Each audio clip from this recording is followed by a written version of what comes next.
Salut! En 80, on se pose tous des questions, moi aussi, mais c'est mieux d'être en couple ou célibataire? C'est mieux d'être en couple parce qu'on peut faire l'amour. Non, on va tout simplement émettre dans un premier temps le pour et le contre de ces deux termes. Ces moments magiques, découvrir, aimer, se sentir aimé, partager, voyager, faire l'amour, de temps à autre, tous les jours, tous les soirs, tous les matins. Les disputes, la non-compréhension, la tristesse, faire des efforts, la remise en question, le fait que au bout d'un moment on ne fait plus l'amour, ou de moins en moins, comprendre la personne, ça demande beaucoup de temps, les dépenses, l'argent, accepter une autre personne dans notre vie.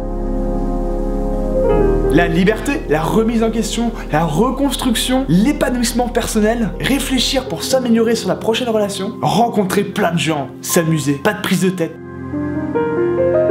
La solitude. Oui, car l'humain n'est pas fait pour vivre seul. Chercher une nouvelle relation sans aucune réponse apparente, glander sur les sites de rencontres, s'ennuyer, sortir des phrases de gars célibataires. Une de perdue, 10 de retrouvée. Célibataire ou en couple, pour moi, c'est un peu la représentation d'une grande balance. Le fait d'être en couple, la balance est en haut. Et le fait d'être célibataire, la balance est en bas. Le but est d'acquérir ce qui nous convient le mieux, entre cette notion de célibataire et de couple. Une des notions d'équilibre peut se jouer avec l'exemple d'une relation courte. Elle enlève en fait les plus grosses contraintes d'une longue relation, habiter ensemble, les disputes, les prises de tête, le fait de ne pas avancer, le manque de liberté. D'autre part, on enlève aussi la contrainte d'être célibataire, d'être seul, peu soutenu, à la recherche de quelqu'un. Cet équilibre va créer par la suite d'autres contraintes, sauf qu'il faudra toujours les rééquilibrer. C'est un peu comme une cuisine. On va piquer en fait nos chips dans le paquet de la personne célibataire et pareil dans le paquet de la personne en couple, on fait notre mélange et on a ce qu'on veut. Bon, c'est possible qu'aussi, en cuisinant, on rate la recette et ça s'appelle la vie. On se prend des murs. Et puis tout ça se fait en fonction de nos choix et de qui nous sommes. On va faire des choix en fonction de ce qu'on a vécu. Par exemple, je m'explique. Moi, j'ai vécu une histoire difficile avec mon ex. Inconsciemment, j'ai envie de me reconstruire et surtout faire le tri entre ce qu'on veut et ce qu'on ne veut pas. On revient un peu à un paquet de chips.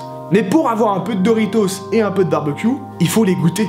Et bah ouais, on va se créer en fait une liste inconsciente de ce qu'on aimerait avoir et de ce qui est bon pour nous. Car oui, on n'est pas à l'abri de tomber sur des connards ou des connasses, donc protégez-vous, sortez couverts. Surtout, tout est question de temps. Pour la drague, pour le travail, pour vos expériences perso, pour de nouvelles rencontres. Le petit secret que je pourrais vous donner, ne vous prenez pas la tête, amusez-vous, libérez-vous, aucune contrainte. Et vous, du coup, je vous ai pas entendu parler? Quelles questions vous voulez que je soulève dans la prochaine vidéo, par exemple? Comment apprendre à se connaître? Reconnaître des mauvaises relations? La différence entre l'amitié et l'amour? Notre passion qui nous anime le plus dans la vie? Pourquoi nous nous entendons pas avec nos frères, nos sœurs, nos parents? Toutes ces petites questions qu'on peut se poser dans la vie et qui pourront nous permettre d'avancer ensemble. Ciao les potes, et sur ce, bonne réflexion à vous.